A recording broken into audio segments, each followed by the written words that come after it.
Exercise 1.2, first question. State whether the following statements are true or false. Justify your answer. Okay, ಈಗ ಒಂದು ಮೂರು statement ಕೊಟ್ಟಿದ್ದಾನೆ, ಅದು true or false ಅಂತ ಹೇಳ್ಬೇಕು, ಪ್ಲಸ್ ಗಿವ್ ರೀಸನ್ ಕೊಡ್ಬೇಕಿಲ್ಲ, ಜಸ್ಟಿಫೈ ಮಾಡಬೇಕು ಯಾವ ಥರ ಅಂತ. ಓಕೆನಾ? ಅದಕ್ಕಿಂತ ಮುಂಚೆ ನಿಮ್ಗೆ ಇದು ಬೇಸಿಕ್ ಗೊತ್ತಿದ್ರೆ ಈಸಿ ಆಗ್ಬಿಡುತ್ತೆ, ಈಸಿಯಾಗಿ ಇದನ್ನ ಸಾಲ್ವ್ ಮಾಡ್ಬೋದು. ಓಕೆ, ಈಗ ನೋಡ್ರಿ, ನ್ಯಾಚುರಲ್ ನಂಬರ್ ಅಂದ್ರೆ ಏನು? ಬರೇ ಪಾಸಿಟಿವ್ ನಂಬರ್ಸ್ ಎಲ್ಲಿಂದ ಸ್ಟಾರ್ಟ್ ಆಗಬೇಕು? 1 ಇಂದ 1 2 3 4 ಬರೇ ಪಾಸಿಟಿವ್ ನಂಬರ್ ಮಾತ್ರ ನ್ಯಾಚುರಲ್ ನಂಬರ್ ಅಂತ ಕರಿತೀವಿ. ಹಂಗೆ ಹೋಲ್ ನಂಬರ್ ಅಂದ್ರೆ 0ನ ಇರುತ್ತೆ ಪ್ಲಸ್ ಪಾಸಿಟಿವ್ ನಂಬರ್ಸ್. ಓಕೆನಾ? 0 ಇನ್ಕ್ಲೂಡ್ ಮಾಡಿ ಪಾಸಿಟಿವ್ ನಂಬರ್ಸ್ ಬರಿತೀವಿ ಹೋಲ್ ನಂಬರ್ ಅಂದ್ರೆ.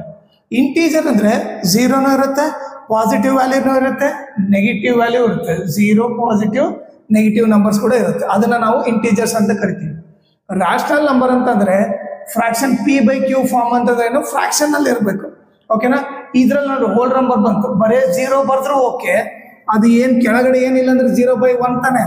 ಓಕೆ, ಇಲ್ಲಿ 1 ಬರ್ದ್ವಿ, ಅಲ್ಲಿ ಕೆಳಗಡೆ ಏನಿಲ್ಲ ಅಂದ್ರೆ 1, ಅದು ಕೂಡ ಫ್ರಾಕ್ಷನ್ ಇದ್ದಂಗೆ. ಸೊ ಇಲ್ಲಿ ಏನ್ ಬರಿಬೋದು ನಾನು? ಹೋಲ್ ನಂಬರ್ ಬರಿಬೋದು, ನ್ಯಾಚುರಲ್ ನಂಬರ್ ಬರಿಬೋದು, ಇಂಟೀಜರ್ ನೆಗೆಟಿವ್ ನಂಬರ್ ಬರ್ಬೋದು, ಫ್ರಾಕ್ಷನ್ ಬರಿಬೋದು, ಡೆಸಿಮಲ್ ಕೂಡ ಬರಿಬೋದು. ರಾಷನಲ್ ನಂಬರ್ ಅಲ್ಲಿ ಏನೇನು ಬರುತ್ತೆ? ಹೋಲ್ ನಂಬರ್ ಬರುತ್ತೆ, ನ್ಯಾಚುರಲ್ ನಂಬರ್ ಬರುತ್ತೆ, ಇಂಟೀಜರ್ಸ್ ಬರುತ್ತೆ, ಅದ್ರ ಜೊತೆಗೆ ಅಡಿಷನಲ್ ಏನು? ಫ್ರಾಕ್ಷನ್, ಡೆಸಿಮಲ್ ಬರುತ್ತೆ. Okay, next irrational. ರೂಟ್ನಾಗ ಇರೋದೆಲ್ಲ ಇರ್ರಾಷನಲ್, ಬಟ್ ಸಿಂಪ್ಲಿಫೈ ಆಗಿಲ್ಲ ಅಂದ್ರೆ, ಈಗ ಎಕ್ಸಾಂಪಲ್ ನೋಡ್ರಿ, ರೂಟ್ 1 ಸಿಂಪ್ಲಿಫೈ ಆದ್ರ ಆನ್ಸರ್ ಏನಾಗುತ್ತೆ? 1 ಬರುತ್ತೆ. ಸೊ ಅದು ಇರ್ರಾಷನಲ್ ಅಲ್ಲ. ರೂಟ್ 2 ಇರ್ರಾಷನಲ್, ಯಾಕಂದ್ರೆ ರೂಟ್ 2 ಪರ್ಫೆಕ್ಟ್ ಸ್ಕ್ವೇರ್ ಅಲ್ಲ. ಈಗ ರೂಟ್ 4 ನೋಡಿದ್ರೆ ರೂಟ್ 4 ಆನ್ಸರ್ 2 ಬರುತ್ತೆ ತಾನೆ. ಸೊ ಇದು ಕೂಡ ಇರ್ರಾಷನಲ್ ಅಲ್ಲ. ಓಕೆ, ಸೊ ಪೈ ವ್ಯಾಲ್ಯೂ ಕೂಡ ಏನ್ ಬರುತ್ತೆ? ಇರ್ರಾಷನಲ್ ಅಂತ ಬರುತ್ತೆ. ನೆಕ್ಸ್ಟ್ ರಿಯಲ್ ನಂಬರ್ಸ್ ಬಂದ್ಬಿಟ್ಟು ಇವೆಲ್ಲವೂ ರಿಯಲ್ ನಂಬರ್ಸ್. ನೋಡಿಲಿ, whole number, natural number, integers, fraction, decimal, irrational, pi. Okay, ರೂಟ್ನಾಗ ಇರೋದಂದ್ರೆ ಇರ್ರಾಷನಲ್, ಪೈ ಅಂದ್ರೆ ಅದು ಕೂಡ ಇರ್ರಾಷನಲ್. ಸೊ ಎಲ್ಲ ನಂಬರ್ ಬರೋದು ರಿಯಲ್ ನಂಬರ್ಸ್ ಅಲ್ಲಿ ಬರುತ್ತೆ. ಓಕೆನಾ? ಸೊ ಇದಿಷ್ಟು ಬೇಸಿಕ್ ಗೊತ್ತಿದ್ರೆ ನೀವು ಆರಾಮಾಗಿ ಇದನ್ನ ಆನ್ಸರ್ ಮಾಡ್ಬೋದು. ಈಗ ಫಸ್ಟ್ ನೋಡ್ರಿ, every irrational number is A real number ಅಂತೆ. ಅದ್ರ ಅರ್ಥ ಏನು? ಇರ್ರಾಷನಲ್ ನಂಬರ್ ಇರೋದೆಲ್ಲ ರಿಯಲ್ ನಂಬರ್ ನಲ್ಲಿ ಇದೆನಾ ಅಂತ ಕೇಳ್ತಾನೆ. ನೀವೇನ್ ನೋಡ್ರಿ, ಓಕೆ, ಇರ್ರಾಷನಲ್ ನಂಬರ್ ಇರೋದೆಲ್ಲ ರಿಯಲ್ ನಂಬರ್ ಆಗಿರುತ್ತಾನೆ, ರೂಟ್ ಇರೋದೆಲ್ಲ ರಿಯಲ್ ನಂಬರ್ ಆಗಿದ್ದೇ ಇರುತ್ತೆ. ಸೊ ಏನ್ ಬರಿಬೋದು? ಆನ್ಸರ್ ಬಂದು ಟ್ರೂ, ಬಿಕಾಸ್ ಏನದು? ರಿಯಲ್ ನಂಬರ್ ಕಂಟೇನ್ಸ್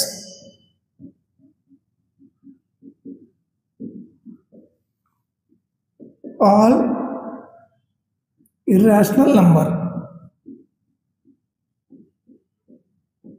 ಓಕೆ, ಯಾಕಂದ್ರೆ ರಿಯಲ್ ನಂಬರ್ಸ್ ಅಲ್ಲಿ ಎಲ್ಲ ನಂಬರ್ ಇರುತ್ತೆ, ನ್ಯಾಚುರಲ್ ನಂಬರ್ ಇರುತ್ತೆ, ಹೋಲ್ ನಂಬರ್ ಇರುತ್ತೆ, ಇಂಟೀಜರ್, ರಾಷನಲ್ ನಂಬರ್, ಇರ್ರಾಷನಲ್ ಎಲ್ಲ ಇರುತ್ತೆ.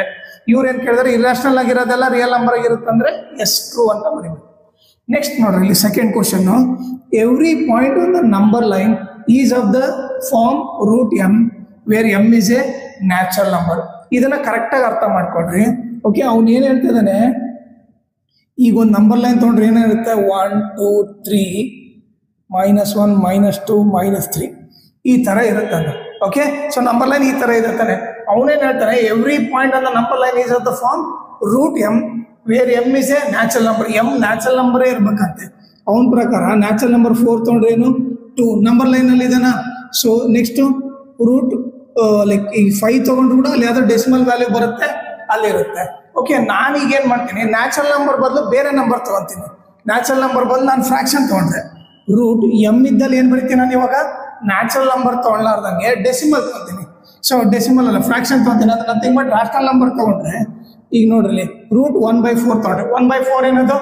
ರಾಷನಲ್ ತಾನೆ, ನ್ಯಾಚುರಲ್ ನಂಬರ್ ಅಂತ ಅಲ್ಲ. ಸೊ ಇದು ಆನ್ಸರ್ ಏನಾಗುತ್ತೆ? ರೂಟ್ 1 1, ರೂಟ್ 4 2, 1/2 ಅಂದ್ರೆ ನಥಿಂಗ್ ಬಟ್ 0.5 ತಾನೆ. ಈ 0.5 ನಂಬರ್ ಲೈನ್ ಇದ್ದೇ ಇರುತ್ತಾನೆ. ಸೊ ಇಲ್ಲಿ ಎಲ್ಲಿ ಬರುತ್ತೆ? ಇಲ್ಲಿ ಬರುತ್ತೆ. ಸೊ ರಾಷನಲ್ ನಂಬರ್ ತಗೊಂಡ್ರು ಕೂಡ ಅದು ನಂಬರ್ ಲೈನ್ ಅಲ್ಲಿ ಇದ್ದೇ ಇರುತ್ತೆ. ಸೊ ಕಂಡೀಷನ್ ಏನಿಲ್ಲ, ಎಂ ಬಂದ್ಬಿಟ್ಟು ನ್ಯಾಚುರಲ್ ನಂಬರೇ ಇರ್ಬೇಕಂತ ರೂಲ್ ಏನಿಲ್ಲ, ಎಂ ರಾಷನಲ್ ಕೂಡ ಇರ್ಬೋದು. ಓಕೆ, ಸೊ ನಾವೇನ್ ಬರಿತೀವಿ? False. Every point on the number line is of the form root M ಅಂದ್ರೆ okay, but where M is a natural number ಅಂದಾಗ ಮಾತ್ರ ಪ್ರಾಬ್ಲಮ್. ಯಾಕಂದ್ರೆ ಎಂ ವ್ಯಾಲ್ಯೂ ರಾಷನಲ್ ನಂಬರ್ ತಗೊಂಡ್ರು ಕೂಡ ನಂಬರ್ ಲೈನ್ ಅಲ್ಲಿ ಬರ್ತಿದೆ. Because false, because if m is a natural number then even if we take the m value as rational number,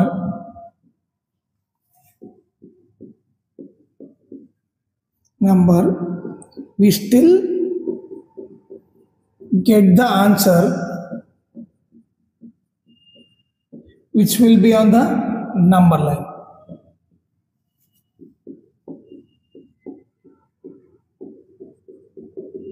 ಬೇಕಿದ್ರೆ ನೀವು ಇಲ್ಲಿ ಎಕ್ಸಾಂಪಲ್ ಬರೀರಿ, ಎಮ್ ಇದ್ದಲ್ಲೇನು ಫ್ರಾಕ್ಷನ್ ಅದರಲ್ಲಿ ತೆಗಿಬಿಟ್ಟು ರ್ಯಾಷನಲ್ ನಂಬರ್ ತಗೊಂಡಾಗ ಏನು ಬಂತು 1/2 = 0.5. ಇದು ಕೂಡ ನಂಬರ್ ಲೈನ್ ಮೇಲೆ ಇರುತ್ತೆ. ಸೊ ಯಾವಾಗಲೂ ಕಂಡೀಷನ್ ಏನು, ಎಮ್ ಒಂದು ನ್ಯಾಚುರಲ್ ನಂಬರೇ ಇರಬೇಕಿಲ್ಲ, ರ್ಯಾಷನಲ್ ನಂಬರ್ ಇದ್ರೂ ಕೂಡ ನಂಬರ್ ಲೈನಲ್ಲಿ ಬರುತ್ತೆ. ಓಕೆ, ನೆಕ್ಸ್ಟ್ ಲಾಸ್ಟ್ ಕ್ವಶನ್ ನೋಡ್ರಿ. Every real number is an irrational number. ಅವನು ಹೇಳ್ತಾನೆ ರಿಯಲ್ ನಂಬರ್ನಾಗ ಇರೋದೆಲ್ಲ ಇರ್ರಾಷನಲ್ ನಂಬರ್ನಲ್ಲಿ ಇದೇನಾ ಅಂತ ಕೇಳ್ತಾ ಇದ್ದಾನೆ. ನೀವೇ ನೋಡ್ರಿ, ರಿಯಲ್ ನಂಬರ್ನಾಗ ಇರೋದೆಲ್ಲ ಇರ್ರಾಷನಲ್ ಅಲ್ಲ ಐತಾ? ಇಲ್ಲ, ಬರೀ ರೂಟ್ ವ್ಯಾಲ್ಯೂ ಇದಾವೆ, 0 ಇಲ್ಲ 1 ಇಲ್ಲ. ಸೊ ನಾವೇನ್ ಬರಿತೀವಿ? False. Because irrational number does not contain ಮಾಡೋದು, because does not contain whole numbers, rational numbers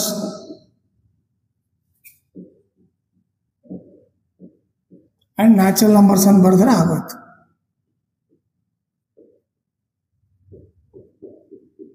ಓಕೆನಾ? ಇವು 3 ಸ್ಟೇಟ್ಮೆಂಟ್ಗೆ ಈ ರೀಸನ್ ಬರ್ತಾರೆ ಸಾಕು. ಎಸ್ಪೆಷಲಿ ಸೆಕೆಂಡ್ ಪಾಯಿಂಟ್ ನಿಮಗೆ ಕರೆಕ್ಟಾಗಿ ಅರ್ಥ ಮಾಡ್ಕೊಳ್ರಿ. ರೂಟ್ ಎಮ್ ನ್ಯಾಚುರಲ್ ನಂಬರ್ ಇದ್ದಾಗ ಮಾತ್ರ ಅಲ್ಲ, ಅದನ್ನ ರೂಟ್ ಎಮ್ ಇದ್ದಲ್ಲಿ ನಾನು ರ್ಯಾಷನಲ್ ವ್ಯಾಲ್ಯೂ ತೊಗೊಂಡ್ರು ಕೂಡ ನನಗೆ ಆ ಆನ್ಸರ್ ಬರೋದು ಅದು ನಂಬರ್ ಲೈನ್ ಮೇಲೆ ಇದ್ದೇ ಇರುತ್ತೆ ಅಂತ ಹೇಳ್ಬೋದು.